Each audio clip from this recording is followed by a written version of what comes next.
Hello, everybody. Welcome to 50-50 Booking. The world's gone mad in WWE this week and may go even more weirder in the following week to come because just a programming heads up for everyone who's not aware of this. Next Sunday, there will not be a 50-50 Booking, or at least not a standard show, because Aaron will need a break because he'll be in the middle of a marathon because he intends to watch every single night of wrestling this coming week. Yeah, either a break or a mental breakdown, depending on who returns and where. Yeah. So literally, for those of you who are not aware, from Wednesday to essentially the following, Monday, because Raw, there's going to be wrestling every single night. And because we're in the UK, it's early hours of the morning. Hashtag wrestling hangover. Yeah, pretty much. That's what it sounds like. But it's not the craziest things going on in WWE world this week. Steve Austin's latest guest on the Broken Skull podcast has caused a bit of a stir, considering. Yeah, Le Champ was in the room. Yes, Le Champion, Chris Jericho of AEW. So let's see how much they try to avoid saying AEW in the interview. Yeah. So, because WWE are like, once a wrestler leaves their promotion, be like, oh, look, he went away and did nothing for 5 years. It's like when Kurt Angle went inducted into the Hall of Fame. Oh, look, he disappeared for 10 years and did nothing while he was away. Sting comes to mind as well. Yeah, there you go. Yeah, after WCW, he did nothing for 15 years. Then all of a sudden came into WWE in wouldn't say perfect, but pretty good shape. Put on a decent showing against one of their superstars. And then the deputy head of WWE. And then disappeared again. Due to being injured by one of their so-called top stars. So, yeah. Fortunately, in that instance, Sting is actually okay and can actually, for the most part, seem to be active from wrestling. But obviously, we'll be interested to see what happens on the Broken Skulls when this airs. Apparently, it's going to be sometime in early April. There is a date, I just can't remember what it is. It's the honest answer. I mean, Sting seems to be okay. He took that power bomb well enough. Oh, yeah. Obviously, this isn't an AEW show, so I'll touch upon this quickly. There was a street fight that took place, and he seemed fine in that too. So, yeah, because we will be talking about street fights later on once we get to Smackdown. So, yeah, I was perplexed about Smackdown, to say the least. Oh, don't worry, we'll get there. And next week's Smackdown's going to be even weirder. But obviously, we won't be here to review that, but we are going to preview that because of what's involved. Because it affects something else we are going to talk about later. But speaking of things that are going to change people's viewing habits, NXT is no longer Wednesday. It's going to be Tuesday from the week after Stand and Deliver. My body clock is going to hate me. Thank you, WWE. Oh, you know what's really bad, right? If you're into like all the major promotions, there's now wrestling every single night of the week. Yep. Because you got Raw on Monday, you got NXT on Tuesday, you got Dynamite, which is AEW on Wednesday. You've then got on Thursday Impact because they're going to move from Tuesday to Thursday, and then on Friday you got SmackDown and NXT UK. Right, exactly. And 205 Live. Main event, if that's your thing as well. So yeah. Just like, can we shoot ourselves in the foot now? No. Let's just say I think it'll be interesting to see what happens viewer-wise, particularly with NXT, with it being unopposed. Yeah, especially with like people's schedules, whether or not they're going to be able to watch it on a Tuesday as well. I know it's caused quite a bit of issues for the wrestling media that have been covering both shows together now that have split them. Yeah, I guess they're all doing rock, paper, scissors to see who goes where. Some of them are doing multiple nights as a result, so that could be interesting for a few of them. So wouldn't it be funny if some of the journalists went on strike? I wouldn't be surprised. Hashtag freedom of the press. I would say, though, in all honesty, at the same time, I think it's a good thing they did do it because I don't think it helped NXT at all. No, putting a main brand against a step up brand was just stupid. It was ballsy, but it was stupid. Well, the problem as well is they did nothing to help NXT either. They didn't give them the necessary promotion necessary, the necessary advertising, unnecessary backing. So of course they're going to fail. Being honest, like to be fair, sorry, I was going to say, to be fair, it's not really failing so much. It's they don't really stand a chance in that scenario because you're dealing with main talent who are recognised all over the world in loads of different promotions, and you've got NXT who are limited simply by the fact they are the so-called developmental third brand.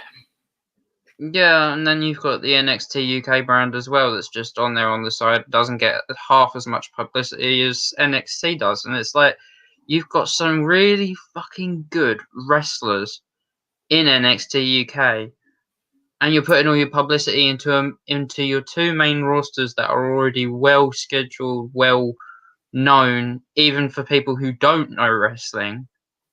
Yeah. You're fucking up. Like, what the hell?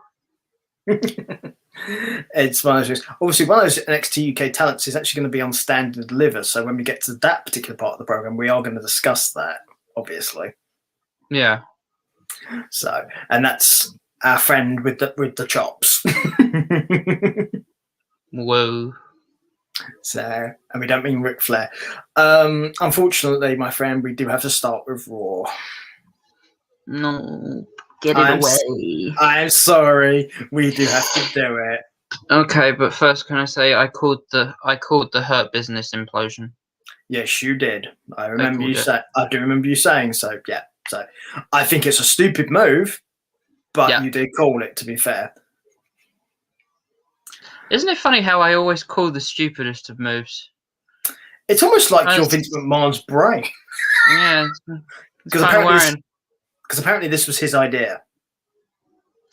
Oh, well, we're not surprised, are we? Yeah. And to be clear, what I'm saying by that is I'm not saying a WWE creative idea. Apparently this was Vince McMahon himself. I also called Sheamus and Riddle at Mania. Yeah, don't worry. We're going to get to that complete and utter waste of time on Raw. Nothing against either guy, but yeah. Basically the first thing I have on my list is the Hurt Business breakup. It was so sad, but it was kind of funny to watch. Yeah, and as you rightly said, you predicted this to happen. So yeah, I was just like, as soon as Shelton turned around and pointed at Bobby, pointed at MVP, I was like, okay, wait for it. He's either going to get smacked in the back of the head by Lashley, or Lashley's going to go for Cedric, and he went for Cedric, and I was like, well, I didn't see this coming. Well, actually, you did. To be fair, I was just like, I took my headphones out and I just watched the screen without the sound on. I was just like, this is going to be over soon, right? Come on. I think a lot of people probably felt that way about Raw this week, not being funny. I've heard so many people did not enjoy this show. For a Raw so close to Mania, this was one of the pantsiest Raws I've seen. There was a couple of good there was one or two good matches, but majority of the promo work, majority of the storyline building was shite. I mean, the only thing you can possibly say to it is it's not the go home show. That's obviously this Monday coming. I'm dreading it. If it's as bad as this one was, then yeah, I might not even stay up for the Manias because I'll just watch it on reruns the week after because it won't be worth my fucking time. Yeah, well, we will see what happens, won't we? So, I've got something to tell you that'll make you laugh, though. Oh, go on then. My mum has offered to stay up and watch the whole of WrestleMania week with me. I don't think she realizes what she's agreed to do there. No, I don't think she's know what she signed up for either. She's gonna be wasted. So wait, I can set up my console downstairs, stream the WWE Network through the TV downstairs, and watch it. And you'll go to watch it with me. She's like, yeah. I was like, and you'll be quiet so I can note things down and rate matches. And she'll be like, yeah, I promise I'll be quiet. I was just like, so you're not going to ask who each of the wrestlers are and where they're from? Oh, I might do that. You're not going to say, oh, that was a free count. Well, I might say that. I was going to say, to be fair, you'd expect her to ask who the wrestlers are if she doesn't know. That's a normal wrestling question. Yeah. But, like, it's when it goes to the no DQ matches and stuff, and I told her that there's a couple of, like, there's the unsanctioned match, there's, like, probably going to be a street fight or something, knowing Kevin Owens and Sami Zayn's storyline at the moment. Well, And, at present, it's a normal match, but I suspect it may be changing. Also, the Orton Fiend match, if that stays as it is, I'll be amazed. Yeah. And I said, with all those matches, you're not going to turn around and say, oh, you can say that's fake. And she went, oh, no, I'll definitely do that. I said, well, no, you're not watching it with me then. So I'll watch it upstairs in the comfort of my own room. Thank you very much. Yeah, you imagine, right? Because you bear in mind, obviously, you just explained that. Before we get into the next section of next bit of Raw, it'd be like you sit there for instance, does she watch soaps? Don't even get me started on EastEnders. Right, but she watches a soap, right? She watches soaps. Okay, right. So it'd be like you sat next to her while she watches all her soaps, and you say, that one's fake, that one's fake, that one's fake. You'd never say that. Why would you do that? That's stupid. It's the same thing. Yet people don't seem to understand that. I don't do that, though. I'm a good person like that. But that's my point. People don't do that. But yet when people watch, someone says, oh, I'll watch wrestling, they have to point out all these things, yet they watch soaps or TV shows. TV series, which do exactly the same thing. Yeah, what really makes me laugh is when she's watching one of her crime dramas and they do like a DNA test, and I was like, oh, it's done that quickly. She's like, yeah, they happen that quickly. I was like, no, they don't. No, they send the results off for like 14 days. Yeah. And she's like, no, but they've got advanced technology. I was like, yeah, sure. At the earliest you could possibly get 7 days, depending which lab you send it to, but that's the quickest you could probably get it. It's usually about 14 days. If not longer. They put like a little petri dish on a slide and put it next to another slide, and they're like, yeah, they're exactly the same. I'm like, without going into too much detail, because science nerd, you have to literally use the microscopes to analyze in detail and scan and make notes of the structures and the necessary chromosomes and stuff. It gets very involved, but it's not a quick thing to do unless a computer's doing it. But you wouldn't necessarily want a computer doing it because a computer can make mistakes. Yeah. I mean, granted, so can people, but it's more likely. So, but it's one of those fun things. But talking about mistakes. Hi. Wait. Sheamus and Riddle. I like the double in smile part. I'm actually kind of... Right. Yeah, there were bits that were fine. But my problem is, why are you having a match when you're facing each other at WrestleMania the following week?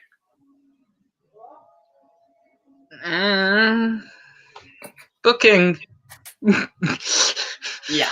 Lack of anything other to say, really. It's dumb, basically. Nothing against the talent. It's not their fault, but this is stupid. As you rightly point out, there will have some good spots in it, but it's stupid. I mean, it was a good match. Probably one of the best of the night. But all credit to Sheamus and Riddle. They did what they could with it, but it's not good. And to be honest, I do like MVP on commentary. Well, yeah. he's funny. Like, the man he brings a different thing to the table. The man knows how to talk. It's a simple thing. He's very good at talking.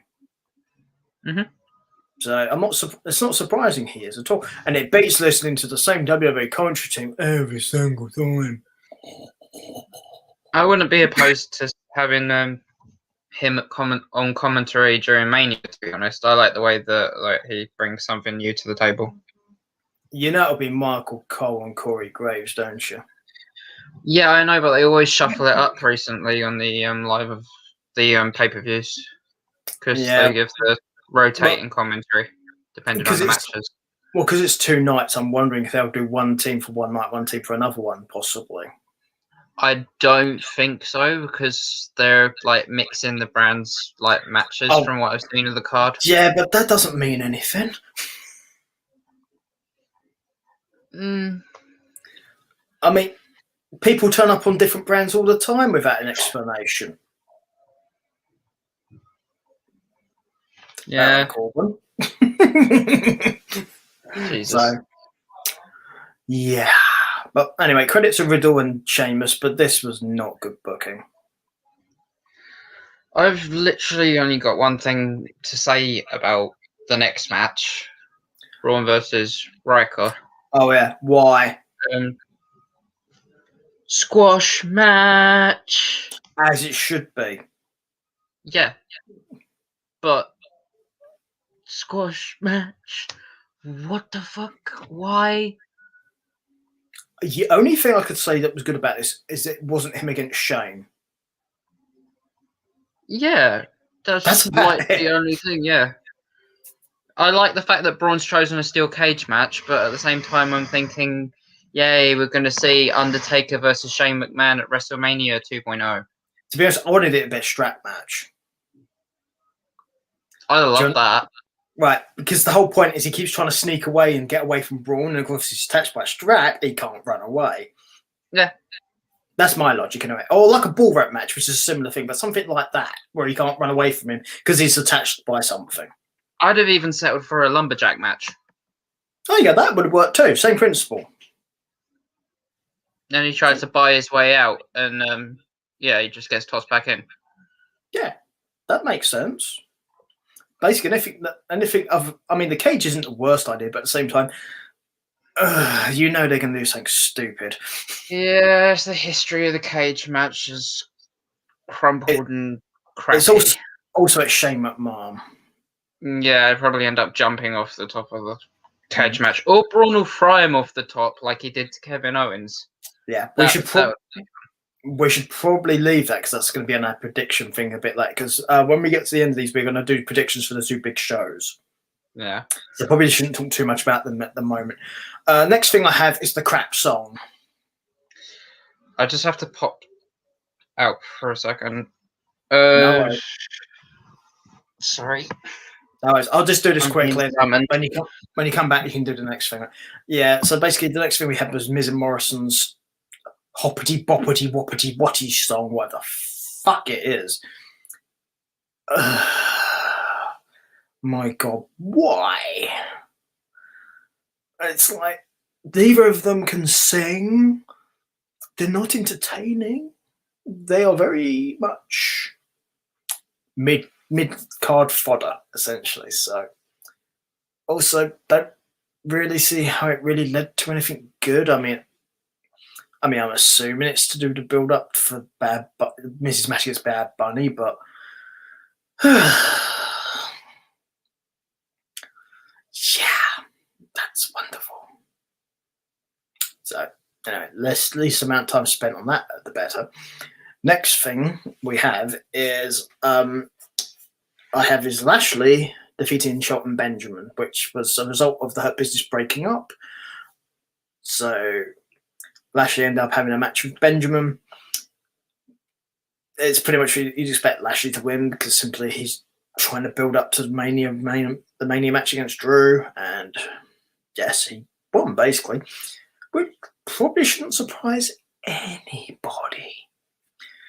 Because to be honest, this is the thing: if your champion is heading to like a major pay-per-view, particularly like WrestleMania, you want your champion to look strong. So you have them win these sort of matches. You're not going to have them take pinfalls or be in tag team matches with their challenger to face a tag team.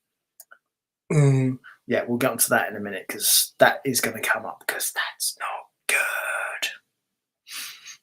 So yeah. Well, looks like the co-host is back, so I'll get his opinion on the match I was just talking about, and then we'll head on to the next thing. It's just not about Lashley and Benjamin.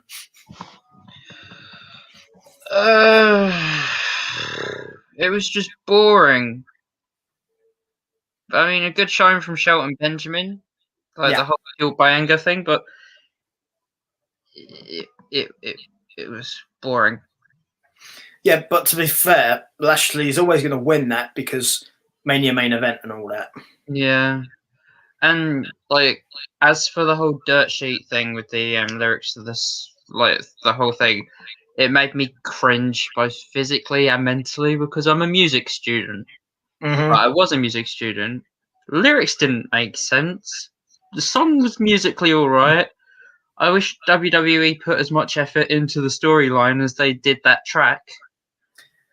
Yeah, there's a reason I skipped past that very quickly because it wasn't really worth talking about, other than the fact of it has some relevance to the match he's going to have at Mania, but ultimately it's bad and nobody really needs to see it. Yeah, I mean, good right hand by Bunny though. I liked his punch. Yeah. I mean, can't knock the effort that's been put in, particularly by Bad Bunny, because he's doing his part, which is with what he's been given. Yeah. So let's see. So we've done Lashley and Benjamin. Did you touch on Orton's promo? No, I did not, because I don't really want to talk about Randy Orton. But if you want to, by all means do so. I mean, it was short and sweet, so nah, just all right.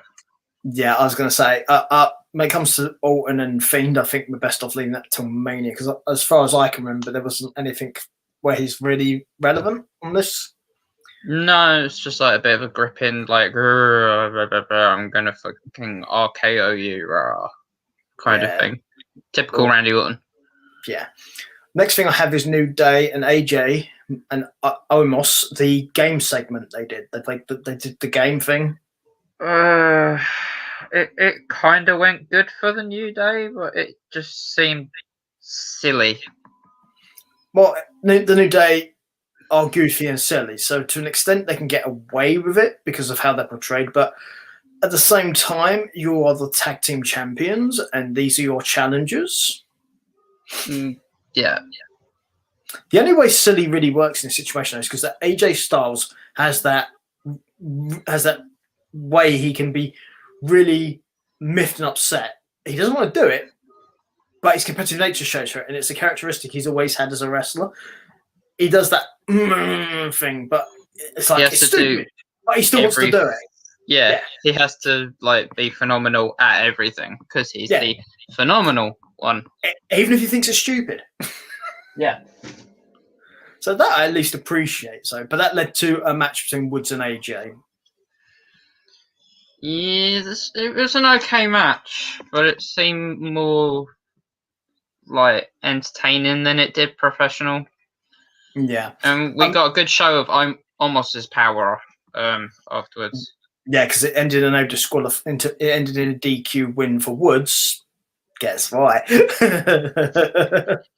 I mean, it showed Omos's power, but did it show his wrestling capability? No, but at the same time, not really. Maybe you don't want to show too much of that because you want people to wonder, well, if he's like that as a brute, what is he like as a wrestler? It could be something they're trying to sell people to get them to come watch the pay-per-view, maybe. I suppose, but at the same time, I'm starting to lose interest in him because I'm just getting tired of the whole bodyguard routine. I just think, like, if he doesn't like dominate at Mania, like pull it out the bag and have a really, really good showing, then all this build-up and storyline is going to be in for diddly squat. Yeah. I mean, the other thing about this match, though, particularly, for those of you who've got knowledge of wrestling outside WWE, these two have faced each other on and off since 2007. Who? Woods and AJ.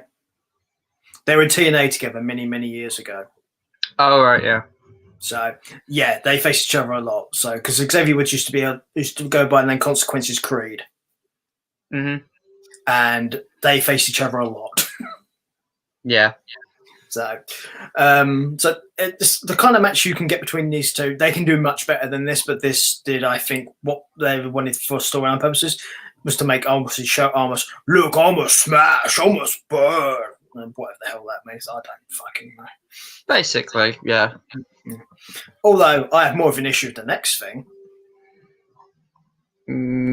Bliss's Playground or Shayna versus Naomi? Oh, not Bliss's Playground. I'm skipping anything to do with The Fiend and Randy Orton, to be honest. That includes Alexa Bliss until it becomes, No, unless it's actually that's properly fine. relevant. If you want to touch upon the Bliss thing, by all means. I've heard a rumor, so I was going to spout a little bit of. We could do rumor. that. In that case, we can do that when we get to the match then, unless it's specifically related to Raw. It's Raw. It's Raw and Mania and it's WWE in general, to be honest. If it's to the Bliss thing, we'll wait to the Mania predictions then. I think it's probably best then. Yeah, sure. Okay. So yeah, the next thing is Naomi against Baszler. It's just a heat build up for Mania. It does nothing though. No. Apart from make Baszler look bad, and it's like, why? I mean, to be fair, it's better than the Baszler match on SmackDown, which we'll get to, because I can at least understand to a degree why this one was the way it was, but there's still a lack of a number one contender as well, which is really starting to get on my nerves. And I can see it becoming a fatal four-way between the 4 tag teams at Mania, because WWE like their 4 ways. I wouldn't be surprised, in all honesty. No, because it would also explain the 2 singles matches that happened with Baszler over to 2 main shows. Yeah, as well. And what happened on SmackDown this past week too. Yeah, that's what I was referring to. So we are going to touch upon that. After the Baszler fiasco, I have the contract signing. This was a lot more controlled than I thought it was going to be honest. But I think Ripley blooped up a bit because she knocked Asuka's tooth with the table that she threw at her. Yeah. I mean, I would say in all fairness, accidents do happen. Yeah, with whether we get that match next week between the 2 tag teams is anyone's guess.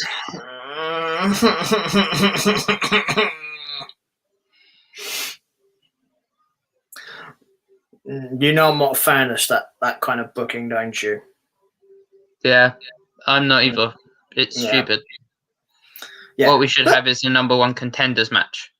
Yeah, I know. Let's get the number one contender for the women's title and the women's champion to face the tag team champions. It's such good shit. Yeah, let's have all the gold on one show.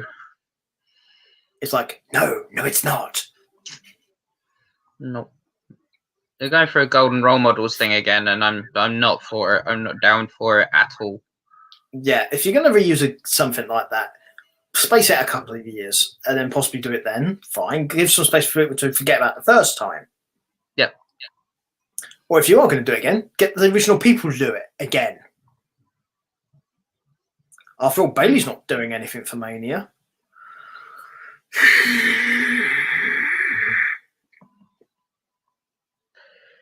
No one's surprised. No, it's infuriating, but it's not surprising. So, so we've had Drew McIntyre running around the locker room, challenging random people, apparently. Even Braun. Yeah. Which I found quite entertaining, the fact that Braun was like, well, I'm busy right now. Please leave a message after the tone and I'll get back to you. And then sat back down.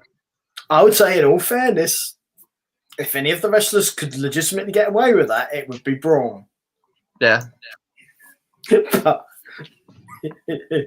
it's still stupid. Yeah. So, but I mean, it was good to see Ricochet in action. It was. I mean, the one thing you can say about both of these matches is at least you got some decent people highlighted. Yeah, I mean, it was a great showing. He looked great. You can tell he's been hitting the gym instead of catering. Yeah. Then Ali, showed up retributionless as we expected. Yeah, big shock. We are going to talk about Retribution later, though, because there is something that's come up about that. And they both earned a Claymore for their troubles too. So. Yeah, I mean, you would expect Drew to win because he's changing for the title, but they both got to look fairly good in these matches, which, considering how it had been, that's not a bad thing. Yeah, and then of course Lashley came out, but it was just the setup for King Corbin, and it was like crappy writing. I mean, I didn't see it coming. Nah, that doesn't make it good though. But even with like the three guys' history in WWE, I didn't even want to see this. Well, here's the thing. I touched upon this earlier, right? With the commentators doing both shows, and you said that they're having the matches from both brands on the same show, right?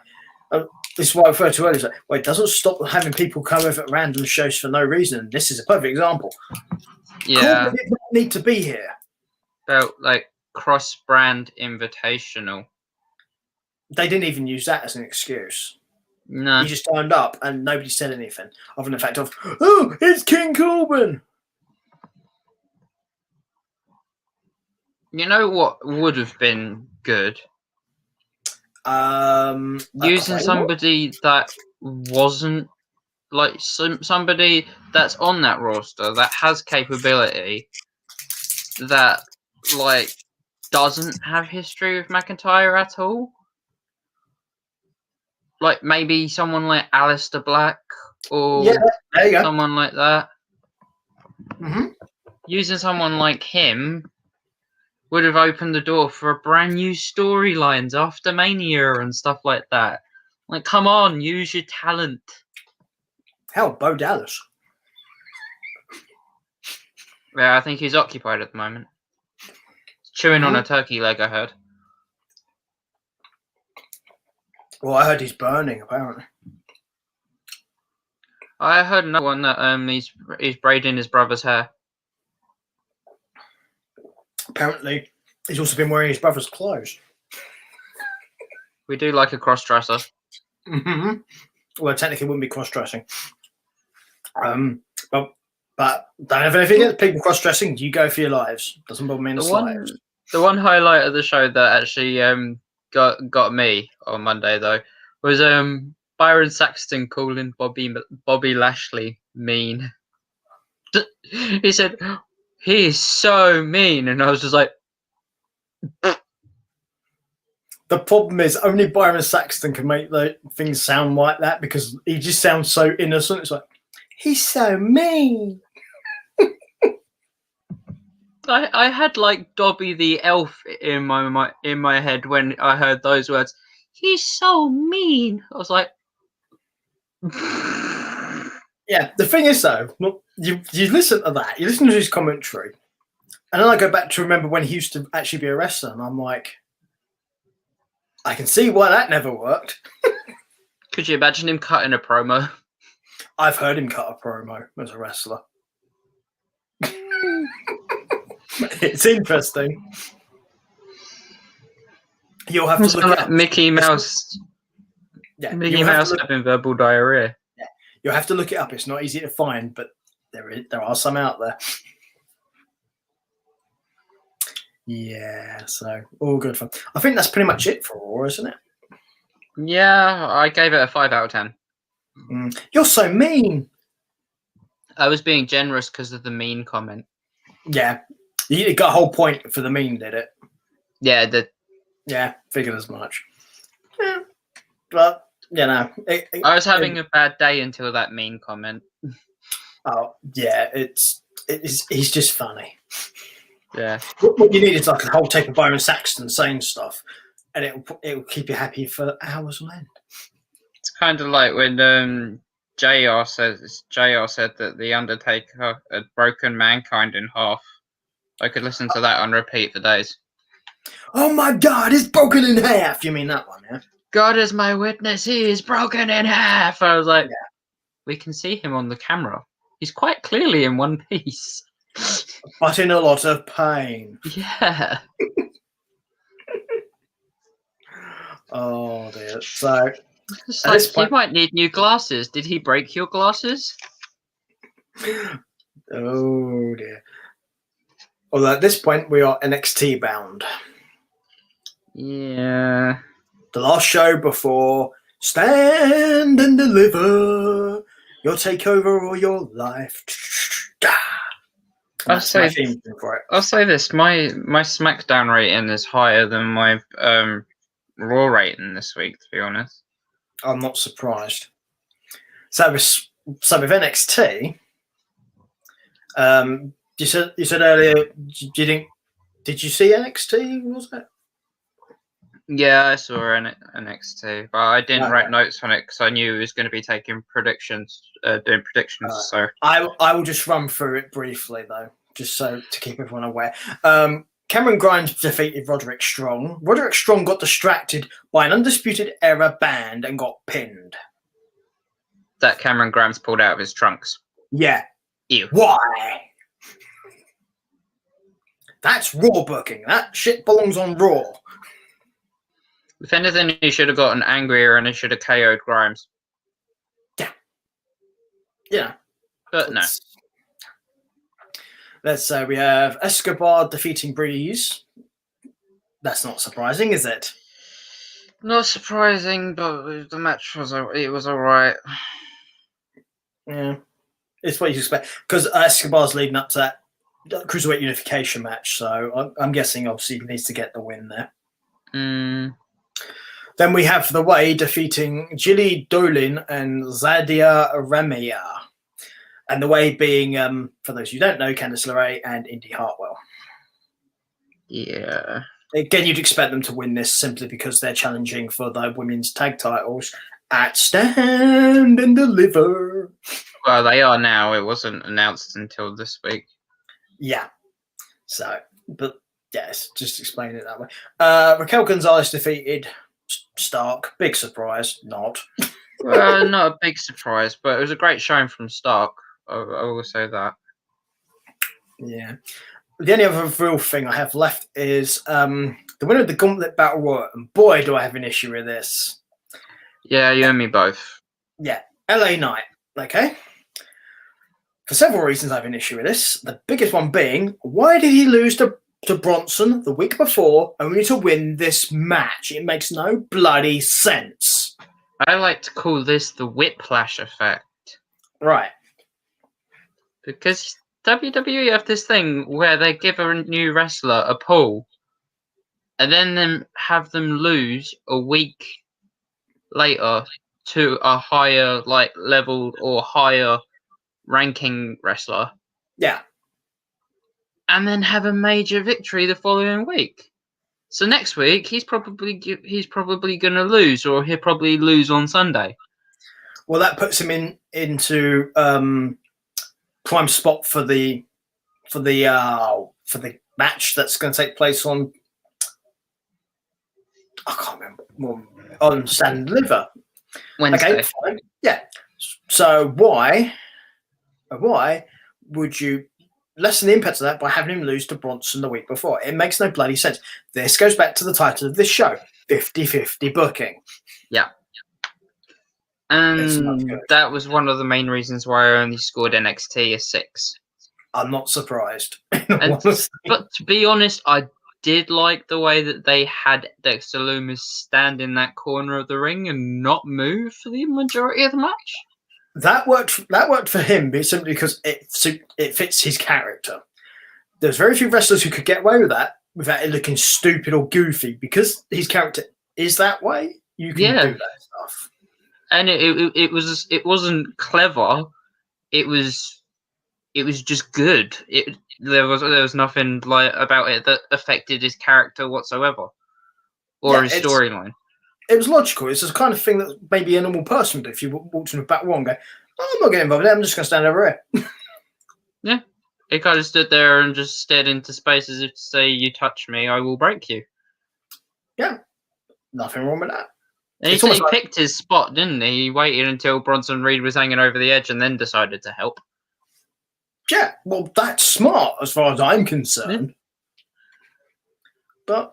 But, didn't win though. Of course, that was LA Knight. So, I did like Austin's Theory's comedic side where he. Oh, yeah. Yeah. He can't be eliminated because his feet didn't touch the floor, and then he kicked up to get himself back up, and of course he's then touched the floor with his feet. Yeah, he's a twat. Yeah, but it makes sense for him to have done twat. Yeah. Yeah. I do have one thing to say about NXT UK, so I'll literally take up. Just touching on Theory. I did like Theory's logic for being in the match, though, when Gargano asked him about it. He's like, well, you've never heard of the Finger Poke of Doom? Yeah. That made sense to me, because his rationale for being in this match, I win that match, I face you, I just lay down for you and you pin me. Yeah. At least it makes sense. It's stupid, but it made sense. Yeah. That's basically the way. Yeah. Ba-bum. Anyway, sorry, you was going to say. Yeah, literally just a 5-second thing on NXT. T.O. Man's match was probably the match to watch that week. Okay. Only a second match in NXT UK, and it was a great showing. Cool. We'll definitely keep an eye out for that then. So I'm pretty sure the NXT tag titles changed hands. The UK ones. They didn't. They stayed with the new champions, Pretty Deadly.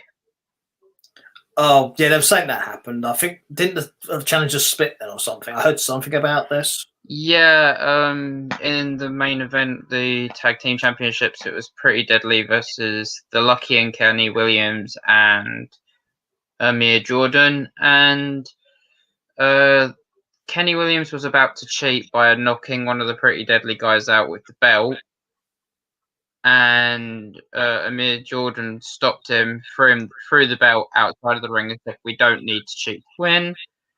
Kenny Williams then picked up the same belt, smacked Amir Jordan round the back of the head with it, and walked off. Yeah. And then Pretty Deadly pinned him. And then, yeah. Okay, well, that's what I heard. But I didn't know. UK a 7. Yeah. So, there we go. Shorter than usual NXT UK review by Aaron. So, that brings us down to Smackdown then. Which started with the Rated R Superstar Edge. I did like the way that he called Daniel Bryan Roadkill. It's when Edge plays the Rated R Superstar, basically when he plays himself as a dick, that's the kind of shit he says. Yeah, kind of got the heel vibe straight off the bat with that one. Yeah. So his body language also changes when he's a heel and when he's a face, which is the other thing. Edge is very noticeable when he's a heel and a face because he acts differently. It's not even just how he speaks; it's how he acts in his physical movements and stuff. The look in his eyes as well. Yeah, it's just like in a different place on a different level. Yeah, which is a mixture of his ability but also his experience. Yeah. Which a lot of wrestlers could learn something from because it does help. As for the promo, it's what you'd expect. Yeah. Intense as fuck as normal. Yeah. Not a bad promo. It's just it was a promo. But at least it made sense and served the story as it goes. So, it's what you have. Yep. Couldn't agree more.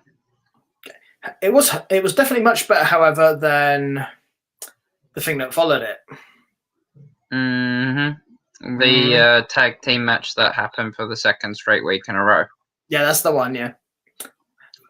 So, yeah. The Alpha Dogs, or whatever the hell they're, the Alpha Academy versus the Dirty Dogs defeated the Street Profits and the Mysterios. Mm-hmm. Yeah, there you go. Copy and paste, copy and paste, copy and paste, copy and paste. And again, Ziggler and Otis on the same team because WWE think we have the memories of a sieve. Yeah, they do indeed. But the Academy picked up the victory. Yeah.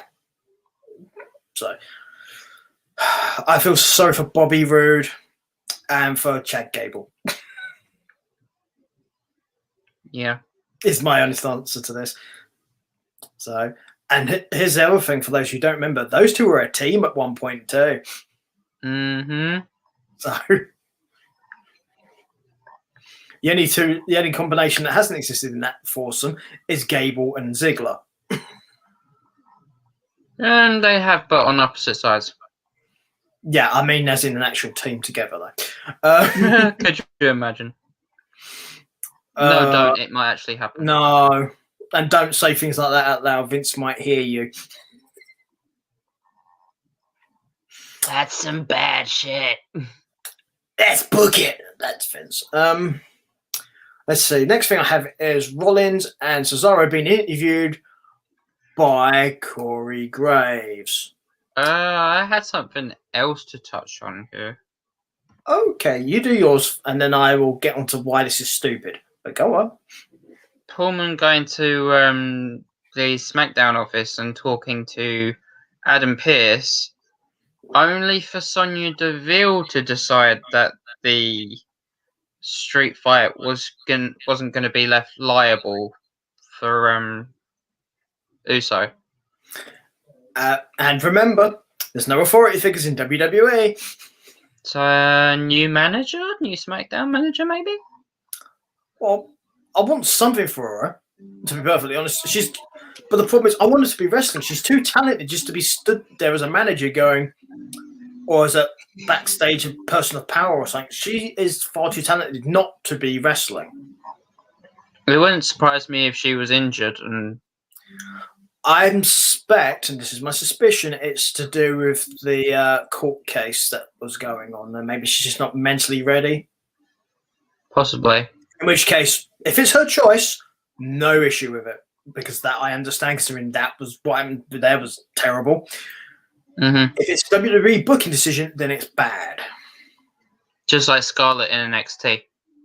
Oh God, yeah. I was going to rant about that when we get to Stand and Deliver, but yes, it's terrible. Yeah, again, another very talented wrestler who's not being used, and unlike with Sonya Deville, there's no obvious reason why Scarlett's not being used. Yeah, it's ridiculous. So yes, we have the Rollins Cesaro interview with Corey Graves. My personal thing would be why? I don't know. I mean, I think it was WWE's attempt to add into a substandard storyline, to be honest. Yeah, it has to be some reason why. I just don't think this was the one. No. Like, nothing against either guy, both are talented, but no. Although Seth had a very nice suit. Yeah, Seth seems to be wearing a lot of nice suits recently. Yeah, his suit game has definitely gone up a level. He's probably got Becky to thank for that. Quite possibly. He's probably wearing her clothes after all. She is the man. I mean, this week he did look like he put his reds and his blues in the washing machine at the same time. Burn it down. Oh, no, wait, that's not it. What is he now? Oh, it's the Vision, isn't it? Mm-hmm. Yeah, well. Sounds like a washing powder anyway, so yeah, maybe. He looked like he put his white blazer in with his blues and his reds and thought, well, that works. For some reason now, I have a mental image of him being like the boy from the Daz advert over here in the UK, for those you know. Basically, for those of you who don't know this, if you're international, look it up on, do a search for the video, you'll be able to find it. It's literally the boy gets the Daz powder, he holds it up, and it's coming out the back of the box he's holding up, and he turns around and goes, "Oh, Mum!" And now I have Seth Rollins in my head, after you saying that game, "Oh, Becky!" And that's how the baby was born. What? Yeah, pretty much. I think that was Burn It Down too, but again, that's a different thing entirely. Right. Wow. Exactly. Now we're on to the other Shayna Baszler fiasco. And this is where I think possibly you may have a point of view idea with the tag thing, because why else would she have lost both of these matches? Yeah. Because it makes no sense. Naomi, I kind of get, because she's not been back that long, so probably still trying to build her up a bit. But Natalya, I mean, this sounded like such a great match on paper. it would have been if it had been done properly. It had a lot of promise. Yeah. But it was a flash in the pan match.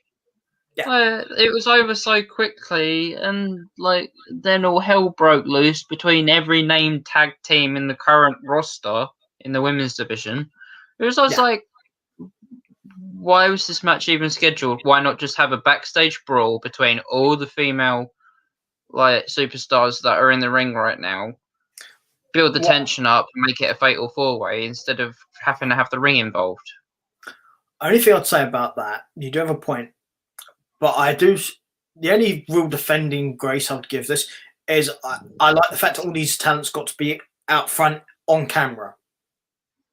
Even if it was for something as stupid as this, they at least are on television. Yeah, but they would have been on television. They could have done a backstage segment. Perception-wise, it's different if you're in the ring. Yeah, I get what you're saying. Yeah, it's a hard thing to explain, but it's something that feels more big time if it's out in the ring as opposed to backstage. Backstage is just like, well, I could do that. You don't want the women to feel mistreated either. Right. Of, obviously, if the men are having it out in the ring, then they should have it out in the ring too. Oh yeah, the men and women should have the equal opportunities to do the same stuff. Absolutely. Yeah, 100%. So that's the only saving grace I can give to it. I mean, it was still terrible. Don't get me wrong, but the men would do it just as equally as terribly. So. Yeah, and speaking of terrible, do we want to talk about Sami Zayn's red carpet? Yes, we do have to touch on this, I'm afraid, because this is an example of where celebrity is a bad thing as opposed to the one on Raw, who's a good thing. Because Bad Bunny on Raw is a good thing. He's been involved for weeks and weeks and weeks. He's been involved. He's done stretches. He's clearly been training and doing stuff. And he actively took the belts onto shows with him. Like, we're not WWE, we're not Saturday Night Live, stuff like that. He made a big point of bigging up the company. And literally, a week before Mania? Suddenly, this so-called YouTube sensation. I've got no idea who the guy is, by the way. He's a boxer.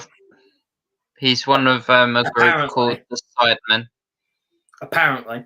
So, this is what I mean. Apparently, I have no idea. He fought KSI in a boxing match a little while ago. Again, pass. One, I don't follow boxing. That's another story entirely. I'll explain that to our viewers at some point, but not now. Two, I still don't know who he is. And yeah. And what the thing is, would that bring in the necessary audience you'd want to watch your programming? This is why I said the Bad Bunny thing. Bad Bunny, you'd probably get an audience you'd want. SWE. I don't see how Logan Paul, that's his name, right? Logan Paul? Yeah. Right? Brings in the kind of viewers you're going to want and will want to stay afterwards. This is kind of like I'm really hoping that they don't do this, but this is kind of like a Mike Tyson thing in WWE. What I want to happen with this, okay, I want a Sami and Kevin Owens match where it's just those two, they do the match and it's all good and fine. And afterwards, I'm in stunners, this Logan twat, and it's done. Yeah, somehow I don't think that will happen. If it goes the way that I think it's going to go, I think Logan Paul gets involved and KOs KO because he's that kind of person. Yeah, but I'm talking about what I want, which, from the sound of it, is much better than what's probably going to happen. Oh, yeah, I couldn't agree more. So, yeah, it's, again, putting me off when watch this crap, right? Yeah, and it's all down to the fact that it's all down to bloody WWE's lack of a creative brain. Let's face it. Yeah. Also, why is it only a week before the event? Try and get me 2 weeks or 3 weeks before. Build the bloody thing up.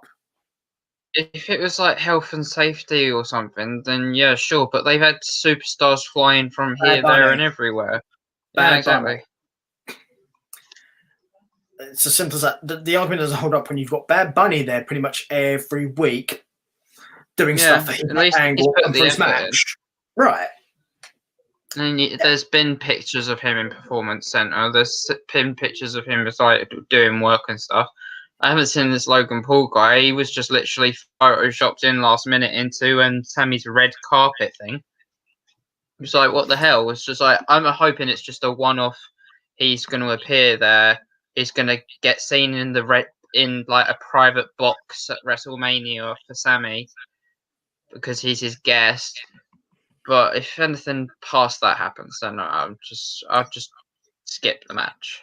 Well, I hope you're right, but yeah, I don't. I think it will be worse than that. But the thing with, I will explain here, right? I only know who Bad Bunny is because I looked into Bad Bunny, because when I heard about him in the wrestling thing and I saw how he was, I was like, okay, I'm interested because he's taking this seriously. Yeah. So it made me want to find out. And I looked to him, I was like, okay, it's not for me. He's not for me. I'm quite happy to say it. However, wrestling is a variety. It should be a buffet. So everyone needs to be catered for, right? I respect the fact that he's willing to be there and put in the effort. And that, to me, gets you a long way with this stuff, because if you don't put in the time and the effort, you get Logan Paul. Yep. And they just thought, oh, what can we do to make this Mania even bigger? Let's get as many stars in as possible. And drew a name out of a hat and got Logan Paul. If you're going to try and get stars into the actual wrestling, not being funny, pick the ones you know are actually into wrestling. Yeah. There's a lot of them. Mm-hmm. But there you go. Anyway, now I think I finished the Logan Paul, as everyone should be. The next thing I have up is Bianca Belair defeating Carmella. At least that made sense. Yeah, I guess. Was she challenging for a title? She should beat Carmella. Yeah. I mean, it was good to see her reappear after 3 weeks of absence. Mm-hmm. I mean, WWE wouldn't have let Bianca lose, let's face it. Because, especially this close to Mania. You say that? Yeah, I say that. Yeah, we've still got Smackdown Mania to happen. Yeah, we are going to touch upon that in just a sec. Is it like a 3-night Mania now? It's giving me a headache. It's essentially SmackDown's the pre-show, but we'll get to that in a sec. Right. It's a pre-show you don't want or need, but it's what we get. Just Baron Corbin. Why Baron Corbin? Why? Why Baron Corbin? Yeah. And that's all I really want to say about that. I don't want to see unless you've got something to add to it. No, I'm the same as you. Why Baron Corbin? Why? Yeah. So then we have the street fight between Daniel Bryan and Jey Uso. Two very good. Sorry, go on. There was an announcement by Apollo Crews, the Nigerian drum fight. I've never heard of this before in my life, so I'm because it's not a thing. They've made it up. Yeah, so I don't know what to expect, to be honest. It's set to a load of Nigerian drums, maybe. Bad accents. I'm not going to. Someone holding the spear upside down again. He wasn't holding the spear this week. I think they might have heard me and decided, yeah, let's get rid of this. I went back and watched that, and I noticed that, and you were exactly right. It is the wrong way around. Yeah. So yeah, I think maybe they heard you. Maybe. I'm sorry. No, it's a good thing, because you don't want it to look like that. That was terrible. Yeah, could you imagine if he'd have walked a little bit faster and accidentally stabbed himself in the foot? It would mean we didn't get this match, so I'd be happy with that. I'm not a terrible person, I swear. No, but you are right, though. That's exactly what could have happened. See, like the Nigerian people, like actually watching, like him carry that, they must have been pissing themselves laughing. They're probably like saying he's carrying it the wrong way. I mean, I'm not doing a Nigerian accent because I can't do one. So it'd probably be like he's carrying it the wrong way. The man has no idea. I really want to do it, but I'm not going to. You know I'm trying to bait you to do it, right?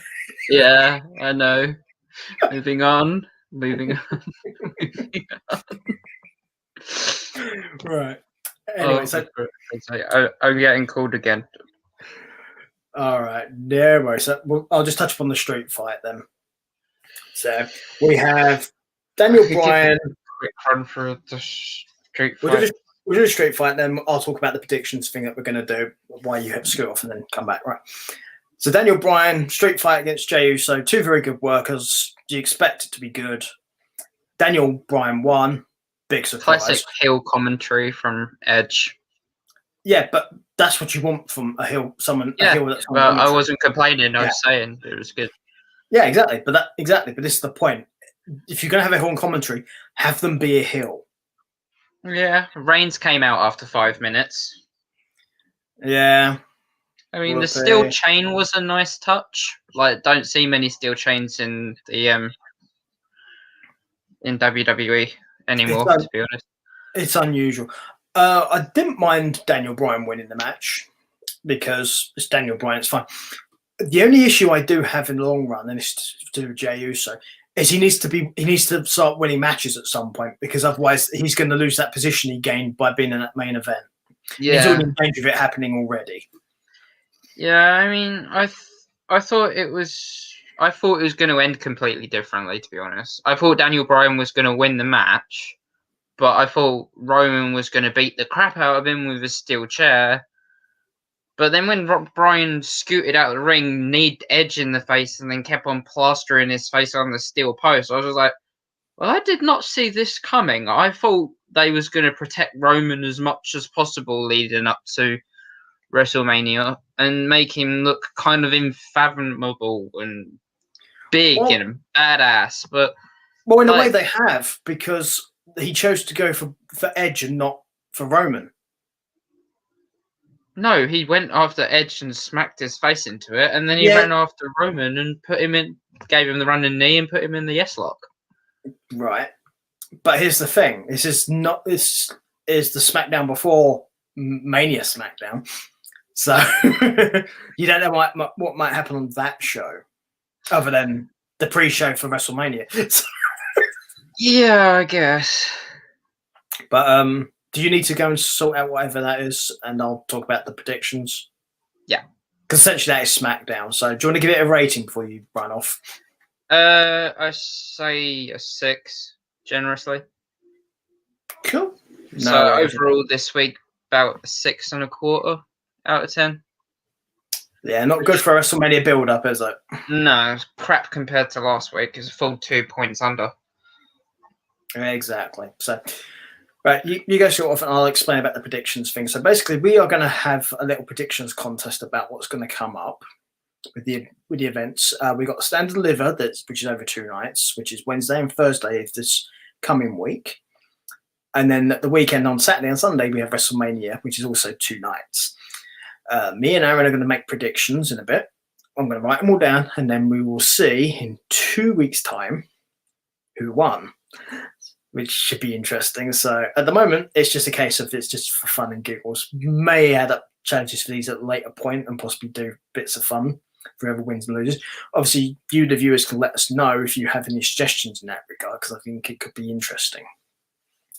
So you guys can let us know by normal means, the YouTube comments, Twitch comments if you guys are there, or our social medias. You can also contact us on those. So seeing as Aaron is actually away from it, we can actually contact that. Go to that.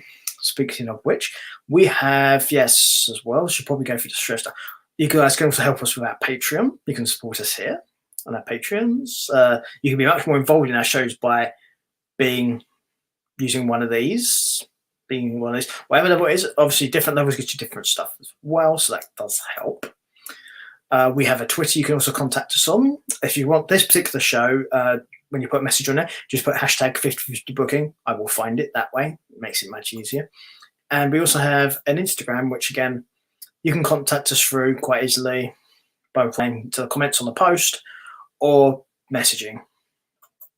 Okay, simple as that. So let's see what else we have. Yes, because in a minute we will talk about the pre-WrestleMania pre-show. Hello, Charlie. Charlie is subbing in for Aaron, apparently. So Charlie, who do you think is going to win at WrestleMania? Well, apparently we're not going to find out because Aaron's just kicked him out the way. Typical. You don't like him stealing a spot, I take it.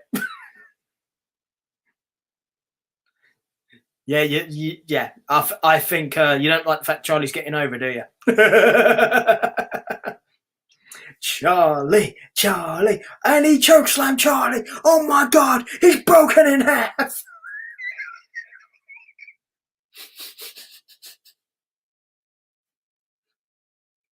You may want to unmute yourself. It's just looked at me as if to say, like, you just threw me across the room. What the fuck, man? Yeah.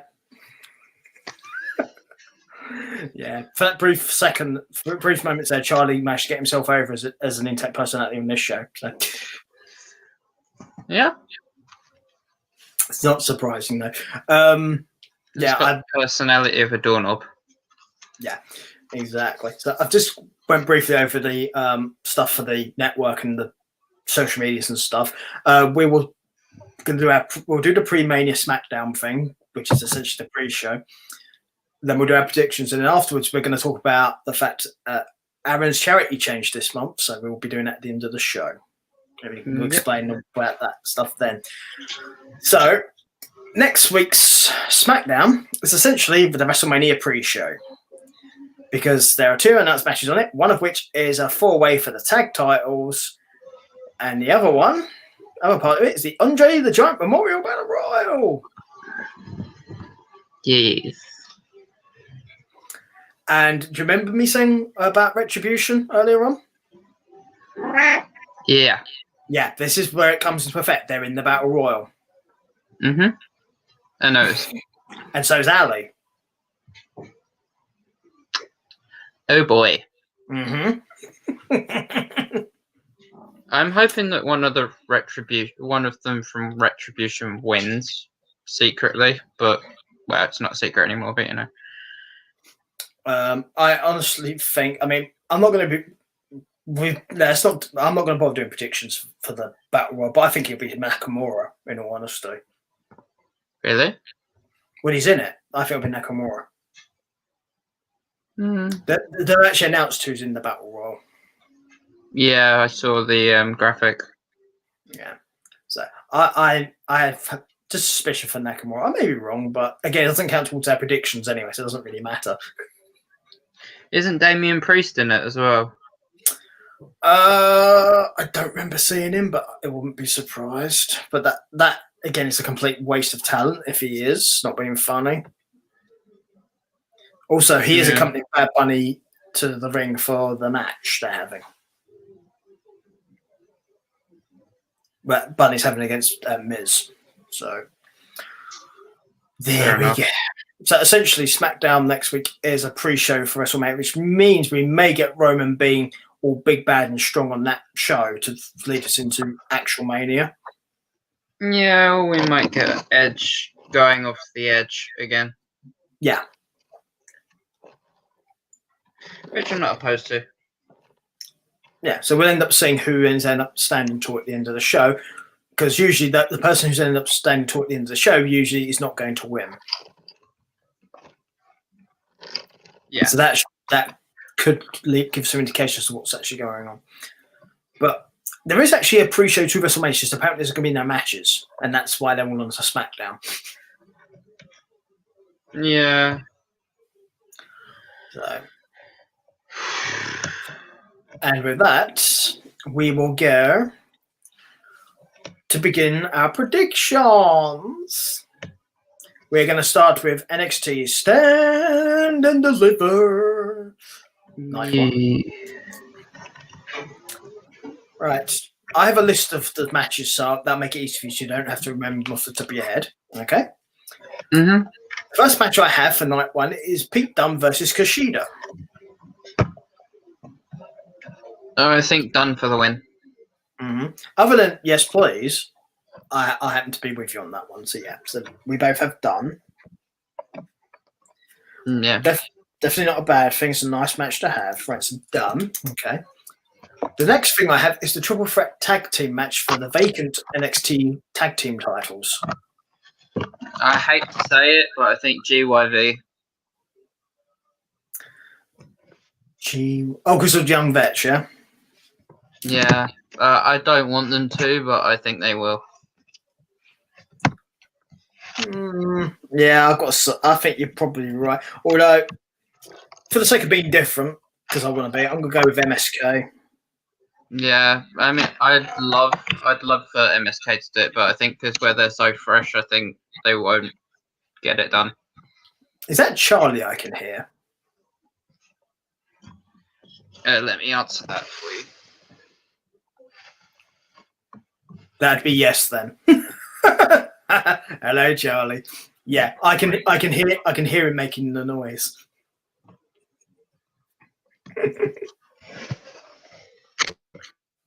Yeah, I'm gonna get warmth from the laptop.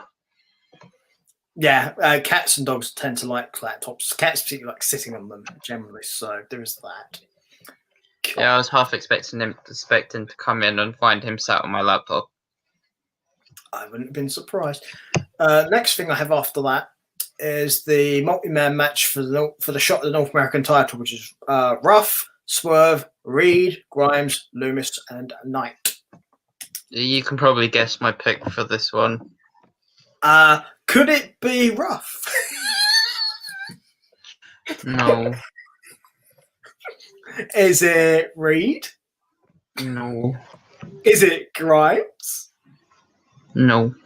Is it Swerve? No. Is it Knight? No. Ooh, I wonder who it is.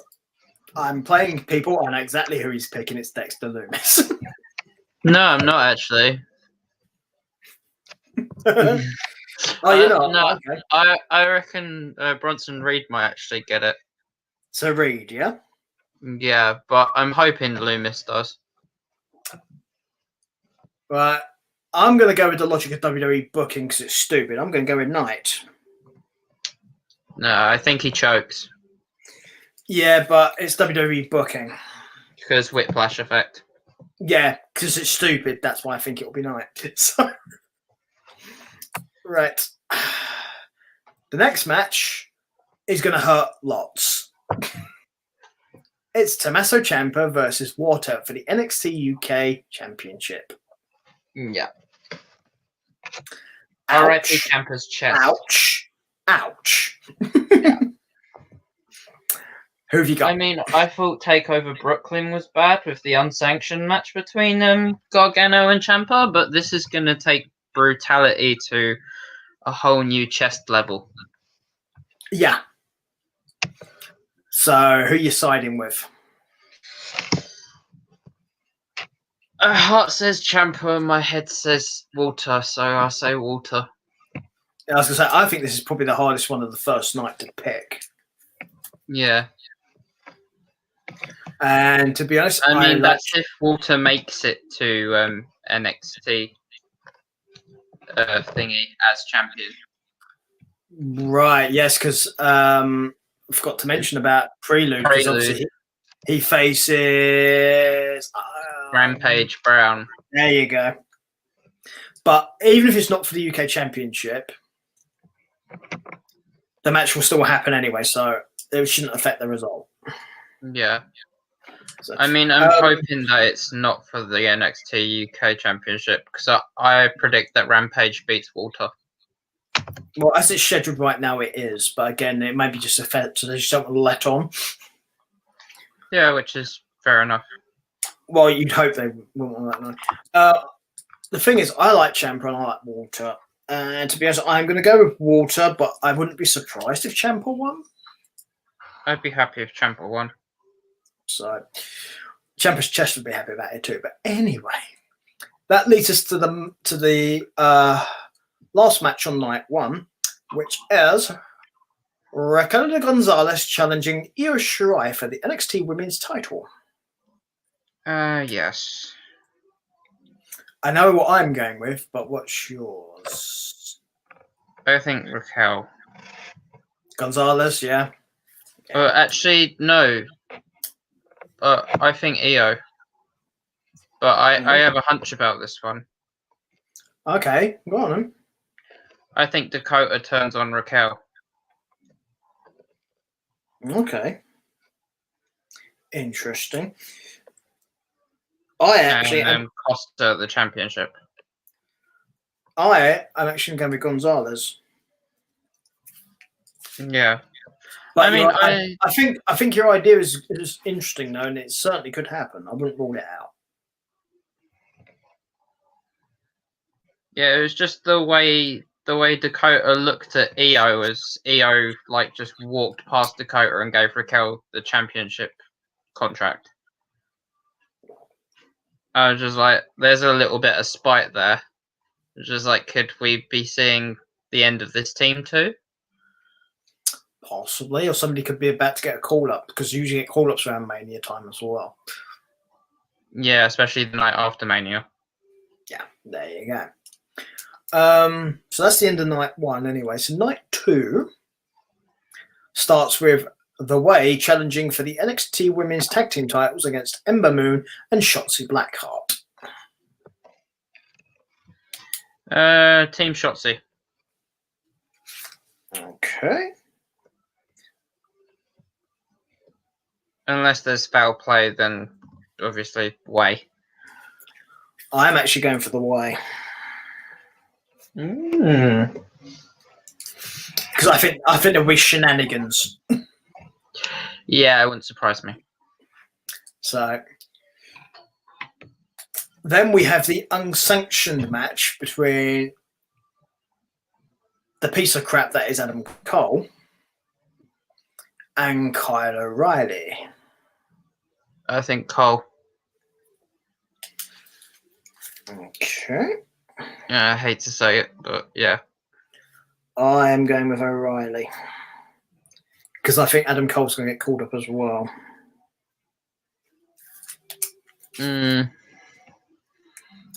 See, even if Adam Cole is called up, I don't think he'd get anywhere. Yeah, but also I don't like Adam Cole, so I'm going to be glad to see the back of him. So that also helps. Plus I want him to lose. So it's as simple as that. Just don't like watching him wrestle. It's nothing against him as a I person. don't know what's happening with Roderick Strong either. That could be interesting anyway. There. The next match I have for you would be Bronson Reed versus Johnny Gargano. Yeah, I think whoever wins the gauntlet match is going to beat Gargano. So in your case, that's Reed then. Yeah. Yeah. I actually think, I think Knight will beat Gargano. So yeah, I'm with you. I do agree with you. I think whoever wins the actual gauntlet match will win the title. So for me, that'd be Knight, and for you, that's Reed. Yeah, unless there's an injury that happens and they have to adjust it, like because of said injury. Yeah. Because we all know what that's like. Exactly. When it comes to the wrestling business. We do indeed. Right. Next match is to unify the Cruiserweight title, and it's a ladder match between Jordan Devlin and Paulo Escobar. I want Devlin to win more than anything. So you want Devlin, yeah?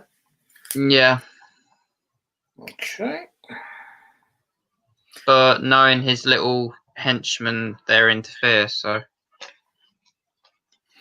I don't know. I don't really care. Is the honest answer to this, because I think they're both just as bad. But I'm going with Escobar. Because shenanigans. Also, it's a ladder match, so it makes it easy to do shenanigans. Yeah, no DQ. So, yeah. And lastly, on the second night, is our NXT title match where Karrion Kross challenges Finn Balor for the NXT title. Karrion Kross will be accompanied to the ring by his manager, Scarlett Bordeaux, who apparently still isn't wrestling. Why the fuck not? I don't know. I'm going with Cross on this one. Old killer, yeah. Yeah. Right. I, however, am going for Balor. And I think that's because we're going to see the end of Cross. I think Cross is going... Because I honestly think in Cross's case, he's better off on the main roster because he is a main roster guy. He's not an NXT guy. Yeah. But that's my opinion anyway. If other people have a different opinion, that's great because that's what this stuff's about. So obviously we're making our predictions here. So obviously make clear to viewers. If any of you want to make predictions, well, by all means, let us know what they are. And we can always match them against what we do and see who does the best, basically. What we might do for the Patreons at future points is possibly have predictions contests with them as well and possibly do something along those lines. We'll see how that works, though. But for now, we are now on to the showcase of the stupidity, WrestleMania. WrestleMania Night 1. It is the swinging Swede, this man from Switzerland, Cesaro, against the man who has the lack of vision, Seth Rollins. I'm going to go for Rollins on this one, but I predict that Cesaro will swing Rollins about 30 times. It'd be nice if you threw him into the crowd. I am going to go with who I want to win rather than who I think will win, and that's Cesaro. Because at this point, I've had enough of Rollins. Oh, we all have. Right. I will very clearly tell you who I think will win the next match, simply because I just don't want the other person to win, and that will be Braun Strowman. So the next match is Strowman versus Shane. I think Shane wins because of interference. Well, it's a cage match again, no DQ, so yeah, it kind of makes sense. Then we have the Raw Tag Team title match between AJ and Omos versus The New Day.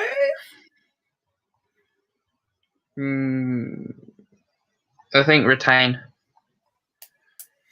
Yeah, I think we're of the same mind on that one. I don't think they're losing them either. So, 2 New Days. And the next match is our friend the Bad Bunny versus The Miz. I think Bad Bunny wins. Yep, that makes 2 of us. I'm with the Bunny as well. Okay, then I have the WWE title match between Drew McIntyre and Bobby Lashley.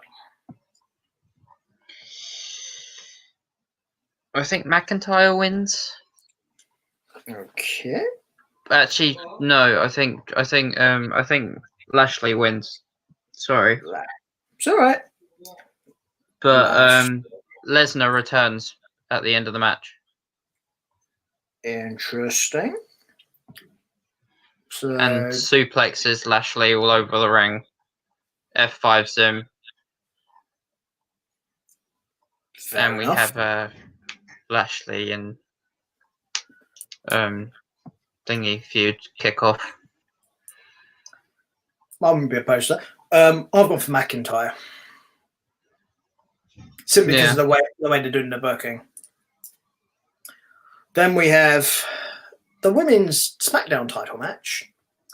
Bianca Belair challenges Sasha Banks.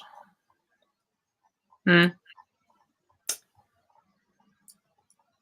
think Belair. I think this is actually a hard one to decide who. But a man here is going with Belair, so I, on the other hand, am going for Sasha.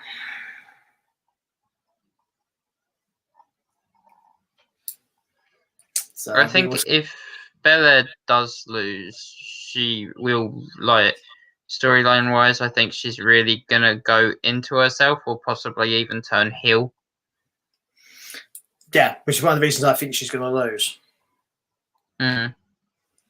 So, let's see. So now we're on to night 2, where Sheamus challenges Riddle.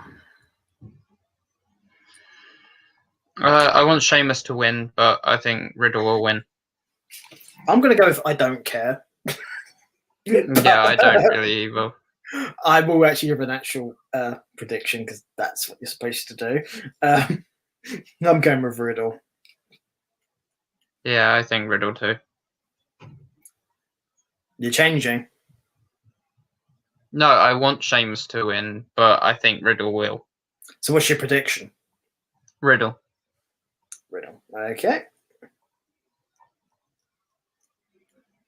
Because there's what we want to win, and then there's what we predict, which is not always necessarily going to be the same thing. Then I have Sami Zayn versus Kevin Owens. I think Owens wins. Yeah, that's how I hope wins as well, to be perfectly honest. But we'll see what happens. Right. Then we have the cat drum fight between Big E and Apollo Crews. Wow. It's the idea that it's going to be stupid.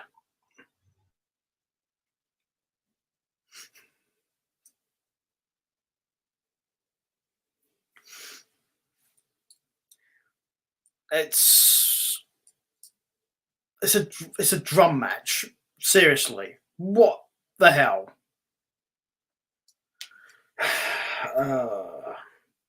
Are you going to give us a prediction?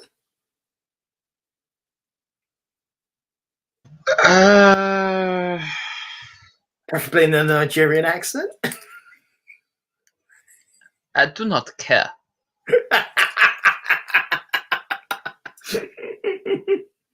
I'm going Big E. just so we actually do have a prediction. I don't care either, but I think I actually think it's Big E. I'm actually going to go Apollo because otherwise this whole accent whiplash bull crap's been for nothing. That's fair enough. I understand that at least. But you are applying logic to WWE booking. Just to point that out.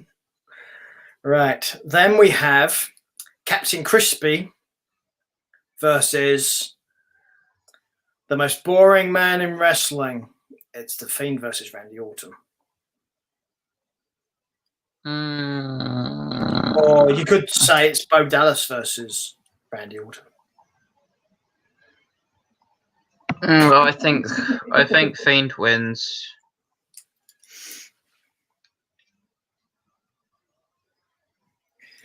See, I thought the previous match I gave really nothing about. This match I actually care even less. But yeah, I think you're right. I think it's The Fiend.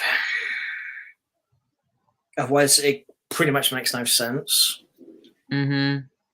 But yeah, I know it's still WWE, so it still may happen. But you know, the rumor about Alexa Bliss is that she has been withdrawn from all Firefly Funhouse creativity.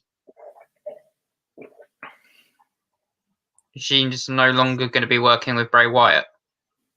Well, I don't know how that's going to play into the storyline, but well, for one thing, she's been working with Bo Dallas anyway, not Bray Wyatt. Yeah. But Bray Wyatt's in charge of the creative side of things for the Fiend. So yeah, I mean, if people don't realise, it's basically I'm saying the Fiend currently is actually Bo Dallas, not Bray Wyatt.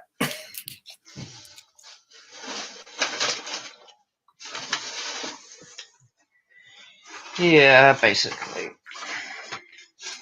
Am I right? I have no idea. Do I care? No. Is it funny? Hell yes.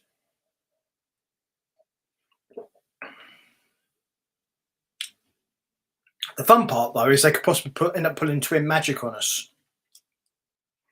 And we could end up with two Fiends. Like, there used to be two Doinks. I was going to say you're two Bella twins then, but yeah, that's a bit different. Well, I can't really do that one anymore because one of them's got bigger boobs than the other one does now. So that conversation went tits up real quick. Well, that's why the twin magic thing doesn't work anymore. Because Nikki's got bigger boobs than Brie does now. So it wouldn't be convincing, basically. So, yeah. So we have 2 matches left to go for the predictions. Which is, the next one is Rhea Ripley versus Asuka for the women's title for Raw. And in a minute, Aaron will tell us what his prediction is. I picked Ripley. You're going with Ripley, are you? Mm-hmm. So Ripley. I think she probably will win, but for the sake of being awkward and different, I'm going with Asuka. Because also I prefer Asuka. That's fair enough. So nothing wrong with Ripley. I just prefer Asuka.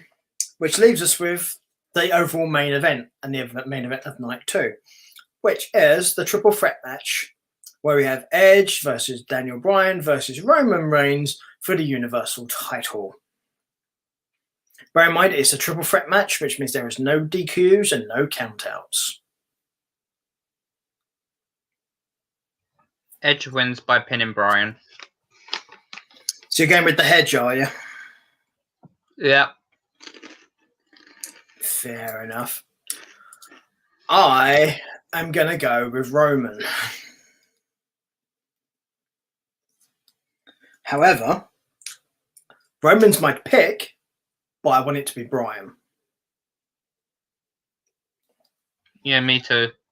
So, but because I simply think because the Daniel Bryan thing, he may be retiring at some point soon. That's why I think it won't be Bryan, which is unfortunate because I'd like Daniel Bryan to keep going on, but at the same time, I want him to be healthy and good. So if he needs to retire and do less matches and stuff, then by all means do so. I don't want him risk damaging himself or hurting himself. Because not being funny, I am perfectly fine with him living a healthy, normal life and him not wrestling again. You know, not an issue to me because I think it's important that once a wrestler finishes the ring, they are still able to have a functioning life. Yeah, I know. I mean, his storyboards aren't the worst either. Yeah. He definitely has a career outside of being an active wrestler. No doubt at all. At least not to me anyway. So, if anybody in WWE doesn't believe that, then I'm sure he can find a way to AEW. Oh, trust me. If it comes to that point, there'll be plenty of offers. Ring of Honor, Impact, AEW, New Japan. Yeah. They'll all be lining up going, "Oh, Daniel, we know they don't appreciate you, but we do." We'll offer you money. Oh, yeah. I don't doubt it from any of them. I think they'd all line up. One bucket's not enough. Here's 3,000. Yeah, there's very few talents that every company would line up to try and get. I think he's one of them. Oh, yeah, definitely. So, yeah. So, whatever happens with Daniel Bryan, champion or not champion, then if he ends up retiring, then I hope it ends up being good for him. But, yeah, my pick's Roman. yours is Edge. So we'll see what happens with those picks. Obviously, we are not here next Sunday, so you won't see what happens with us two until 2 weeks from today, where one of us can mock the other one for losing. So bear in mind, this will not be like serious mocking. We're not deliberately making anyone feel bad. We are taking the mickey out of each other, and it's for fun. We are not being malicious. Yeah. You only get that from us if you're a douche. And that applies to any of the people that comment or get involved with stuff as well. There'll be fun banters and we'll all be enjoying, but if you're not being bad or being a douchebag, then that's not going to fly here. So, but what we will do while we are here, because now we've got into predictions, we need to talk about the fact that our man here, there we go, that way, this guy here, yes, this one, yes, this one right here, he has got a new charity for this month because it's now April. So, Aaron's new charity is this one right here. Yes. Which, for those of you that can see, it's the National Autistic Society. And Aaron will tell you more about it once I take this graphic down. Just let you guys have a good look at it. The new link is in the description, so you guys can find the page there if you wish to get involved. Link, share, subscribe, all sorts of stuff, right? So let's go back to Aaron so Aaron can explain what's going on with it. Well, this month on the 28th, we'll be doing a 24-hour gaming challenge where we game for 24 hours in aid of the National Autistic Society. And we're going to be doing mainly Minecraft, but it will be it would probably end up chipping in on possibly Fortnite and Warzone, welcoming all streamers and like people that are willing to tag along, even if it's just for an hour or two. I'm working on like a schedule, like how many hours we're going to be doing on each one. But I'm thinking Fortnite, Call of Duty, Warzone, and Minecraft are going to be the main three. So maybe 8 hours of each or something. Cool. Makes sense. I was just people, you just keep an eye out for that stuff because I'm sure that will be put up in places so you guys can see. I'm sure it'll also be, once you have an idea as well, that'll probably also be mentioned here as well. So we can probably put stuff up about that to show you guys what's going on too. And obviously Aaron can tell you more as we get closer to it. Yeah, definitely. So that, of course, will be on your Twitch, I'm assuming, yes? Yeah, it'll be on my Twitch and... Other hand. Yeah, it's always the wrong hand. The other hand you normally think it is, it's actually the other one you need to use. Yeah, there you go. I tried to act casual then and go like that with my phone. I don't really go like that. It's like, it's weird until you're used to it, but what you've got to remember is you're basically looking at the reverse of yourself. So if you think it's your left hand, it's actually your right hand you have to use.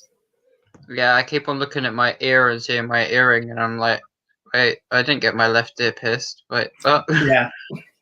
It is a bit weird until you get used to it. So, but that will also take place. A lot will take place on Aaron's Twitch here, which there's a link for in the description down below, so you can follow, subscribe, and help support this stuff. Yep. So, all good fun. I'll briefly touch upon this again, obviously, while we're here. Patreons are here. Here we go. This is for all our shows, but we do have specific ones for this show as well, where we'll do extra bits and pieces as well. Yep. So you guys will have to let us know when we get to that point. So what's going on? We have Patreon shows going on throughout this about the week, just this week going on. There's one on Friday as well, which is for one of the other shows, so that will be there too. We have sorting stuff on Wednesday, then which is Saturday still time. Then we have Hook Up with Steph on Saturday as well. Aaron, however, will not be joining us on sorting stuff because his schedule will not permit him to be available, essentially. So you're gonna have to put up with him. If you want to see Aaron, you're gonna have to come here to see Aaron because this is literally the only thing he's gonna be able to do for a while. Yeah. So this is where you get your Aaron fix, or on his Twitch. Yeah, they get at the Twitch. Well, that's Twitch. Is that it? Yeah? Is that how you do it? So like that? Yeah, get at the Twitch. Twitch. Yeah, I probably shouldn't be doing that.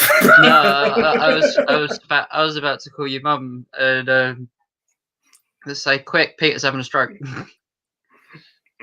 No, that's a stroke. That's the kind of Kira stroke that you'd like. This is like water before he's about to slap you. Yeah. That's the handprint afterwards that he leaves behind. Yeah, water was here.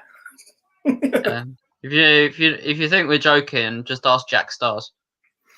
There's plenty of evidence out there, people. Go and watch. For those of you who want to try and find evidence, there's someone NXT UK where he fought Dragunov. Yeah. And there's a few others as well. When he fought Pete Dunne, that's on a takeover. You better find that as well. Or watch his debut match on NXT UK against Jack Stars and actually see the physical handprint he left on his chest. There you go. There's the match he had with Tyler Bate, I think it was as well. He's had the match there. So there's a few of them out there if you go and have a look for them. And you will find evidence of Waters' handiwork. And I do mean handiwork. Both front hand and backhand. Yeah, he doesn't discriminate. He's an equal opportunity hitter. Oh, yeah. So only lets every finger speak for itself. Yeah. So I, for one, am glad I'm not Chamber coming up this week. Me too at the moment as well, because I've got a trapped nerve right here in my shoulder. So I'm just like, if I was to get chopped right now, I'd cry before like even happened. And that's not even water doing it. No, that's me doing it to myself in my sleep, like the proper epileptic I am. I just thought it was Charlie.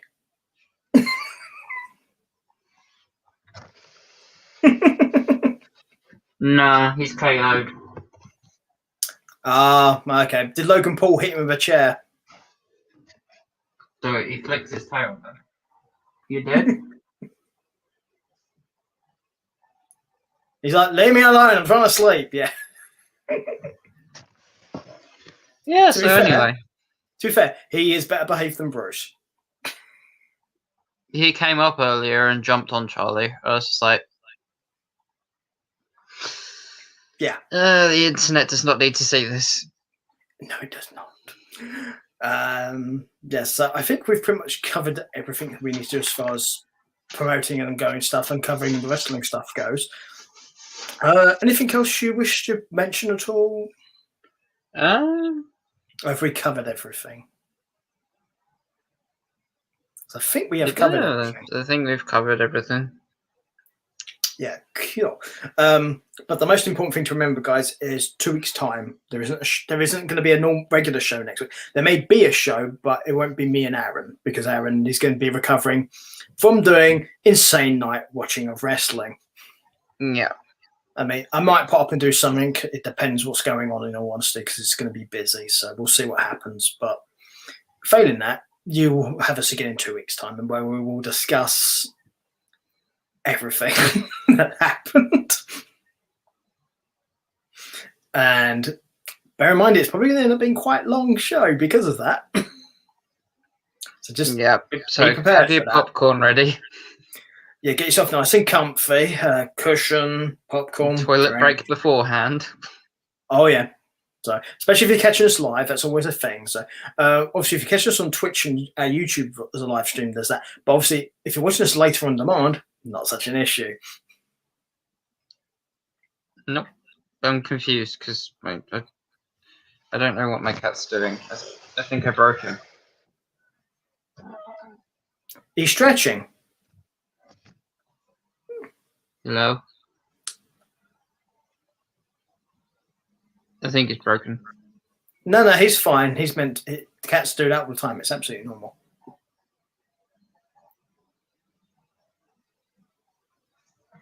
Oh, well.